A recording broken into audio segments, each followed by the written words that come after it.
દેશની વાત કાઢી છે આપણે. લંડનની જે ભૂગર્ભ રેલવે છે ને એમાં આતંકવાદીઓએ બોમ્બ ધડાકા કર્યા અને લોકો મરી ગયા. એ વખતે બ્રિટનના વડાપ્રધાન કોઈ કોન્ફરન્સ માટે બ્રિટન બહાર હતા, દેશ બહાર હતા. હવે પત્રકારો પહોંચ્યા વિરોધ પક્ષના નેતા પાસે.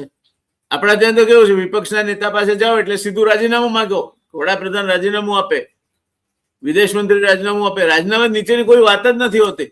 એમણે એક મશ્કરી બનાવી દીધી છે આખી વાતને.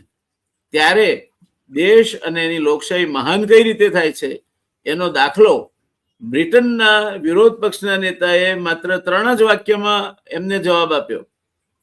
પહેલું એનું વાક્ય હતું કે this is an attack on Britain, we condemn it. આ બ્રિટન ઉપરનો હુમલો છે અને અમે એની નિંદા કરીએ છીએ. બીજું વાક્ય હતું our sympathies go with those who are injured or who have lost their life. અમારી સંવેદના જે લોકો ઘાયલ થયા છે અથવા જેમણે પોતાનો જાન ગુમાવ્યો છે તેમની સાથે છે. અને ત્રીજું વાક્ય હતું, એ સૌથી અગત્યનું વાક્ય છે વનરાજભાઈ, એ ત્રીજું વાક્ય એવું હતું કે we are confident the government must be doing what ever is required to B done. અમને વિશ્વાસ છે કે સરકાર આ સંયોગોમાં જે કંઈ કરવાનું જરૂરી હશે તે કરતી હશે.